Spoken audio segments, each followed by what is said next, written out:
Hey, it's Jake. How are you guys doing today? I hope this episode finds you doing amazing. If not, I hope it gets better. Today we are going to explore Cardi B and Megan Thee Stallion's newest song, WAP, and the backlash that for some reason, it has received. But first, we're going to talk about a few smaller stories, so let's jump into that. First, I want to talk about how social media and YouTube, how that they kind of downplay certain topics so that your posts and your content about certain topics don't necessarily get the best exposure. So I just did a video on the cannabis cup. Now, I didn't know what this was. I saw an advertisement for it because they're having one on August 15th, 2020 in Illinois for the first time. It started in Amsterdam, and basically it's a trade show that like fans of weed and other cannabis products can come and buy and see like the innovations, and it's just like any other trade show. So I made this video on YouTube, and it's not like my YouTube has a ton of subscribers right now, but I can also see on IGTV on Instagram and on the views on Facebook that all three locations got lower views than any of my other videos. So I think what happened was it's cannabis, it's weed, so they're kind of like downplaying it. But there's a ton of like weed content on YouTube. So, and maybe it's not something, maybe people who, because I don't have a big audience, maybe people who are in the know about weed knew what the cannabis cup was, and so they're not that interested. We'll see if over this weekend, if it actually increases, since it is supposed to be going on. And, I did put on there that in the tags, Illinois was having it, so I guess we'll see there. It's just, I think it's interesting, like, sometimes the censorship. That's kind of what I'm going to be talking about with WAP, the censorship. It's kind of annoying. Actually, this whole episode, in a way, is about censorship, except for one story. But I hate censorship. But, like, I know on TikTok, like, I couldn't hashtag weed, I couldn't hashtag marijuana, I couldn't hashtag cannabis. And basically, like, they made it impossible, so I didn't even make a little preview because, like, I didn't want my account to get, in trouble. Now, you could on Instagram and stuff, and that may have hurt me because I actually used those. So, I don't know. It's just, with technology. And I'm sure, maybe there wasn't an audience there. I don't know for sure. But I know that it is lower than what I have been seeing from the next lowest video. So just kind of an interesting thing considering cannabis and weed is kind of a popular, topic. So the other thing that's kind of censorship is I've been looking for jobs. I've been applying.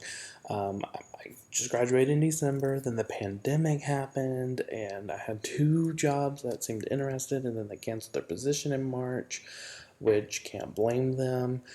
So one of the jobs just recently, as of like July, started posting again. And so, I'm looking, it's entry level, and it's pretty competitive. A lot of people are looking for jobs right now. A lot of people lost some jobs. So, I started to put in like stuff, and actually, I started doing this back before the pandemic even happened. Just these kind of like office jobs, like administrative jobs. Some of the jobs, I mean, a lot of them are just like basically they're like you need customer service, you need to be able to do Word, Excel, and you need a high school diploma. Well, I have a college degree and I can do all the other stuff. And I'm getting back these emails that say you're not qualified. And I'm like, bullshit. I know I'm qualified, I have a college degree. So I've narrowed it down, censorship, in a way. A lot of people don't want guys at the front desk. Um, and a lot of that has to do with just like old, like the way that people like think, like they think in an old way. And especially being here in Tennessee, I have a feeling that's a big thing. They're probably like, that's a guy, this is a woman's job. Like I could totally see someone doing that. So I think that could be part of it. And I think another part of it is, and this is actually one of my friends, Rick, he actually suggested this, and this could be a big one too. They know what's going on right now. They see I have a college degree, and they're afraid that I'm going to keep looking for a job, which I would, and that once I get what I want, I'm going to bounce, and I would. So I think it's a little bit of a mix of the two, I can totally see some of these people, but some of these people, it's like I keep seeing like them like repost the ad and stuff. I'm like, I would work hard until I found a new job, and at the rate I'm going, I'm not gonna be finding a new job for like maybe not till next year, which is like terrifying. So I'm trying to avoid going back to retail. I worked at a grocery store for 9 damn years. I'm trying to avoid that. I don't think I could do it. I don't think I have it in me to go back and work a register and like be yelled at. And I know my friends that are still there, what they've went through, and I just don't think I have it in me. I don't think I would last. Um, I think I don't know, like after 9 years, and I know that like everybody's having a bad time, but it just seems so unfair and everything. So, and I know people have lost their jobs. It's like, I'm ready to start my life. At 29, I finally graduated college. Like, can we get on with it? Like, I don't know. I'm looking into some freelance work, so I did one thing. I sold one social media plan, so that's awesome. And that kind of gave me my mojo to like start the freelancing. So I'm gonna go hard on that, and we'll see what happens. The other thing I wanted to talk about was disc golf. So it's funny, like probably like 2 months into dating my boyfriend, he's like, "You play disc golf?" And I was like, I just started laughing. We were going through the park, and he saw that they had the pins there. I was like, no. I was like, I'll try it. I was like, but I gotta be honest. I was like, I used to make fun of people who play disc golf. I'm like, I used to make fun of them like big time. And the reason being mainly was because of the park that I had only ever seen disc golf at was in Lexington, Kentucky when I lived there. And like they have like the walking path go through where a lot of the guys would play disc golf. And it always frustrated me. They'd always be like, "Watch out!" I'm like, "You watch out!" Like the disc golf people, like disc would be going everywhere. But I started in May, and I'm having such a good time, guys. Like, it's so much fun.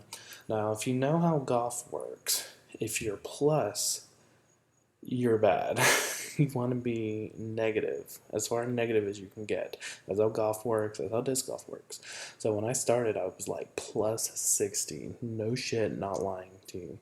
So I've cut that in half. I've probably played about 10 times now. So in 10 times from May, I've cut that down to I think I was plus 30 last night, so not too bad. I can't complain about that. Like I'm improving. I was playing. And I never done it before, so I'm like I'm doing well.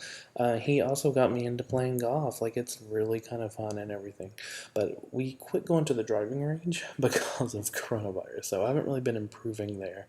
Probably still suck. We played around I think in May or June, and like I wasn't terrible, but um, surprisingly, but not amazing. And but no, disc golf it's really fun. I really enjoy it. It's a lot of good exercise, and like a lot of the parks are like so pretty, and like there's hills and stuff. It's just a good time. This past week we played twice, which is awesome. But they decided that my boyfriend and our friend Rick decided that I could have a one stroke penalty or one stroke taken off of my score. So when you do that, well, like last night when we did that, I was like right there with them. So I'm improving. Even without that though, I was like a negative 30. So, or sorry, a negative 30. I was a plus 30. So that's yeah, over the course of like 10 games. That means I've like cut it in half. I mean, I'm happy with that. I'm very happy about that. This is the most athletic I've been since marching band and baseball in my teenage years. So I played baseball actually, though from like elementary to teenage years. But anyway, so try it if you haven't. It's a really good time. You will hit trees. That's just how it goes. So it helps that like, and you can watch like the pros like play it, like they'll like put it on YouTube and stuff, and it's it's kind of cool. I follow some guy. I think his name is Nico. I think that's his name, and he like posted today that he apparently let the course get to him, and like he apparently played really badly, and so it makes you feel better to know that the pros have bad days as well. So anyway, it's a good time, and I am very sorry for ever making fun of anybody who played disc golf. at Shiloh Park in Lexington, Kentucky. Or for any disc golf forever that I thought, wow, what a nerd. Anyway, it's really fun. So let's move on now to WAP. Guys, why are we shaming them for singing about their wet ass pussies? Like, come on, like, I didn't know what WAP was gonna stand for. I didn't know it stood for anything till the first time I heard it. But I'm like, okay, they're singing. It's really kind of about being like, it's kind of about the woman being in power. Like, I got it, come get it, but you better be able to satisfy me.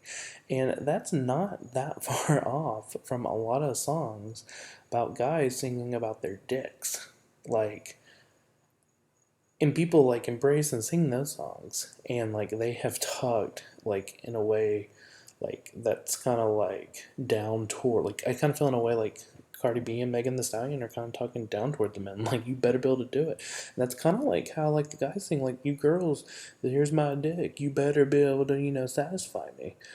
And that's been okay for years now. This song, though, has stirred up so much controversy, like from people who are like offended by it, and then even people who usually wouldn't be offended by stuff like this are offended by it. Like you got your typical, Karens who are like, "My babies are gonna hear this." It's like, well, they're not playing it on the radio.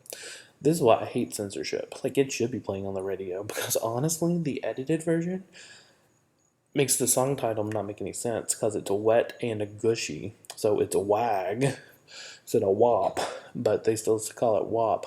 And I actually kind of think wet and gushy sounds a lot nastier. Like, that actually sounds nasty. That sounds like. That's what I think about when I think of wet and gushy. When I think about wet and pussy, or wet ass pussy, I'm like, okay, they got it. They got the good stuff. I mean, I don't know. Like, I'm gay. Like, I've never been. No, I haven't been there. Sure, I've seen some, but like, not like explored like Dora. I'm not saying that Dora the Explorer has explored vaginas, but anyway, I support this. It's really a song like women should be able to have songs like this. If men can have songs like this, there is absolutely no reason that men shouldn't be able to have songs like this. Or, did I say that right? I think I meant to say if men can have songs like this, there's absolutely no reason that women shouldn't. Anyway, got a little lost there. It's late while I record this, so apologies. Anyway, guys, so I would love to know what you guys think about this. And so that brings me to the closing. If you want to give me your opinion on this or anything else about this podcast, anything that you think would be helpful or beneficial, I want to hear it. And please let me know if I can use it in a show. And let me know what episode you are referencing. There's only like 2 out right now, but it helps. So you can do email heyitsjake@gmail.com. That's the whole thing. Email, not hey, email, but you can email, the address is email heyitsjake@gmail.com. And maybe I should change that. That's kind of like weird, isn't it? Email heyitsjake@gmail.com. I didn't really think about the way it sounds. Huh. Maybe we should change it. I don't know. We'll see if I change it. Anywho, let's see. Because it will actually go to the other one. Anyway, and if you want to support me on Patreon, it's patreon.com/JakeLX, and that will just take you. You can select either the $5 just general donation, or you can do the podcast one, although there will be behind the scenes. And you can also go to jakeofficial.com and click on the banner, Hey, It's Jake Podcast, to get all the locations that it's playing on. It's currently being added to all the ones listed, and I'm updating it as they get on there. And there's also a sign up for the newsletter, and you can also find that email on there as well. So that's really the place that I should just be sending people. But anyway, thank you for listening. I hope you enjoyed this, and I hope to have you here for the next episode.